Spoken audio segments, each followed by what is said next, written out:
wanted to meet with you all today.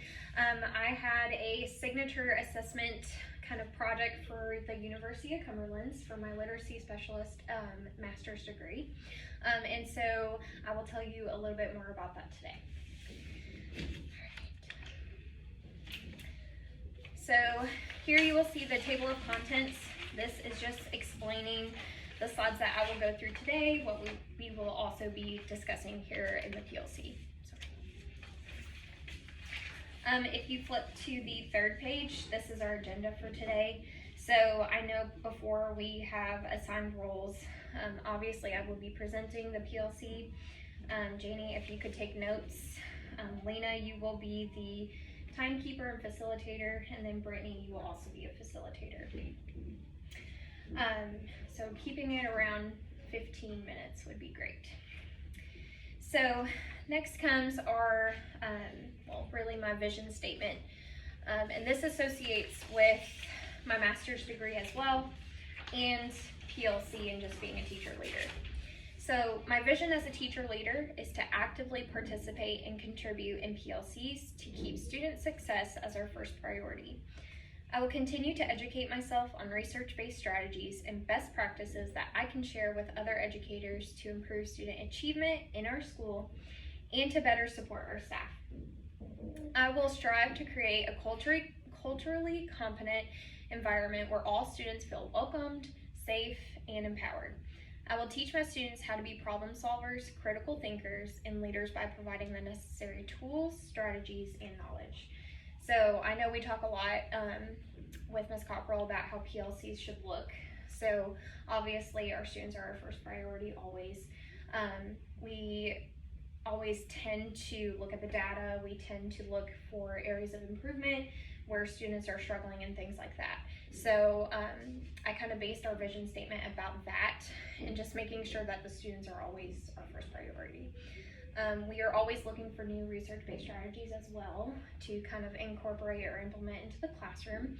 So we talk a lot about that during PLC, whether that is just between the four of us or Ms. Cockrell or Mr. Lundy. Also making sure that students feel comfortable in my classroom, in our classrooms. I know all of you all do that. And so making sure that students are also problem solvers, that they're trying to reach those independent skills where they can do that on their own rather than us having to guide them with every step. That is also a part of my goal as well. All right.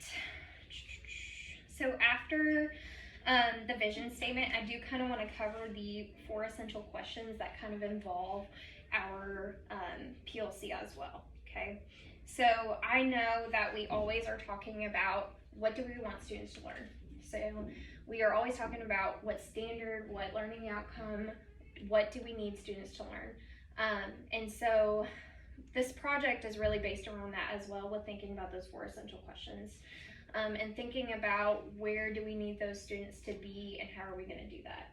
Especially if we have students also that are already successful at that learning target, we need to consider those students as well. And then students who might need additional support from maybe MESCUM or maybe one-on-one attention or small group as well. So that is also part of the 4 essential questions that I based this project on too. So if you flip to page 5, this is talking about the project in general and kind of what we had to include. So first we had to address some type of problem that was in our classroom. So this could be instructional, this could be behavioral.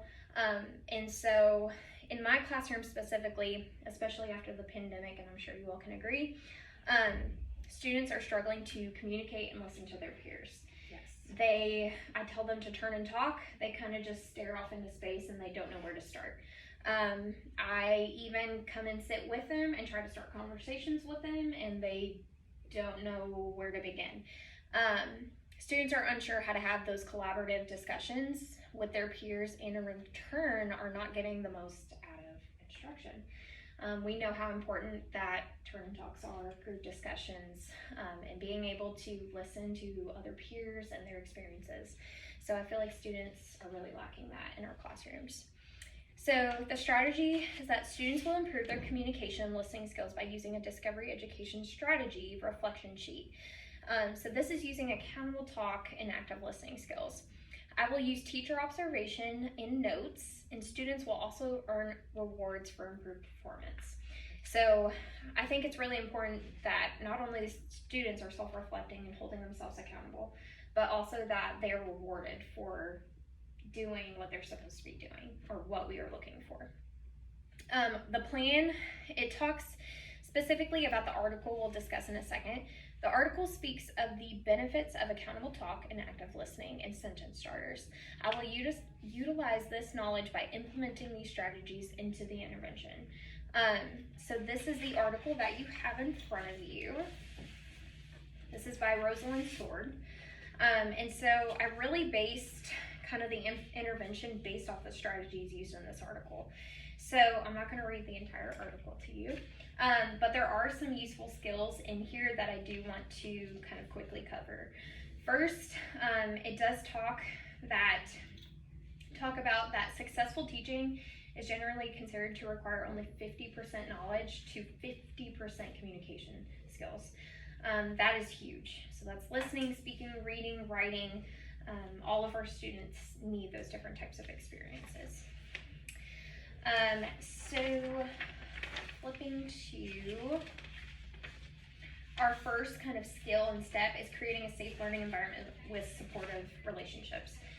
Students need to feel like they're not going to be judged by others, feel open to talking in front of others, and not feel like they're going to be put down, like they're incorrect, that it's not okay to talk.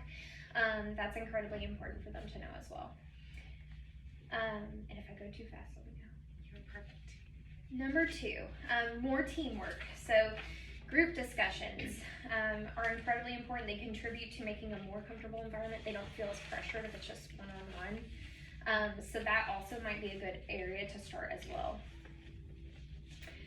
3 is body language. I have focused a lot on body language with my students. So making sure that they are talking with their hands, using correct posture, sitting up in their seat, not slouching, actually look like they're interested in the conversation. Active listening. So we talked about using eye contact. We talked about making sure that you're actually listening so you can repeat back to your partner what they just said. Or even talking within a group and being able to be that spokesperson for that group and saying, this is what my group and I talked about.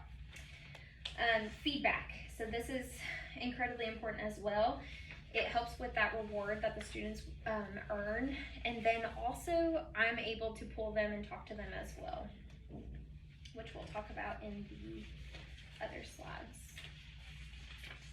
A sense of humor, I think, is a really good little tip for this as well. So obviously we want students to stay on task, but we know that conversation with sense of humor can also be beneficial for students and contribute to their learning.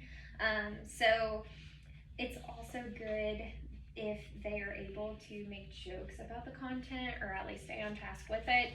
I am fine with that as well, but they have to be on task. It has to be anything that contributes to the actual discussion. Technical skills. So these students are basically going to be using any aids, computers, videos, online resources that might help reinforce their understanding of the communication or the content that is being taught. And then finally, to be clear. So good communication versus bad communication. Again, I kind of started this lesson off with a mini lesson on how to model good communication between peers, how to model good conversation between groups, what to do versus what not to do, and that is incredibly important as well.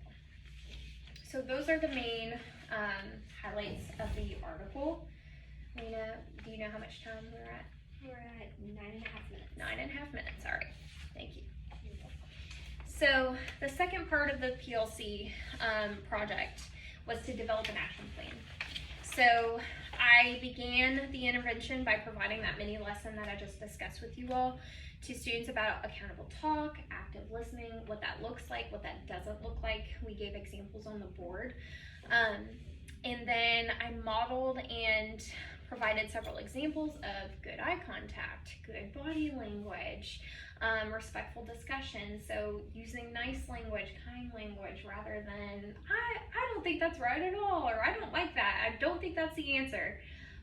So that's incredibly important as well for our students. The next thing is I gave a few content questions for students to discuss and provide feedback. You can get it if you need it. Is it a student? That's fine.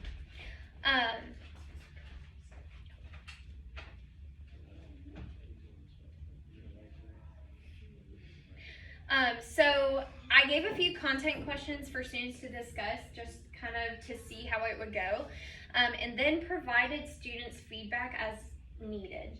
So then I was able to notice what students were struggling, what students weren't already giving that eye contact, which students weren't doing good body or weren't giving good body language, and I was able to address that with those students. I was also able to take some notes on the students that were struggling most, and was also able to talk about what communication skills they needed to improve as well. And then students completed the discovery education reflection after the content questions were answered, and they were able to kind of rate themselves based on the reflection sheet. And then for every student that showed good eye contact, good body language, used respectful language, and then also was able to mark themselves high on their self-reflection sheet, earned a reward. And I just gave some candy out, and that makes them happy. Yeah. So here's actually the data from the first time I implemented it to the second time. So the first time shows that I picked 5 students that I knew were being honest with their self-reflections, that I actually took notes on and was able to see how they were doing, that they still needed improvement. And here were their rankings. So most of them, student 1, 2, 4, and 5, were all below that 7.5 range. There was one student above that, but still not at that 10. And then the second time it was implemented, I made some changes, which we'll discuss on the next slide. But most students showed a dramatic increase in it as well. So I think this also helps with their confidence as well, in, you know, increasing their communication skills with one another, their listening skills as well.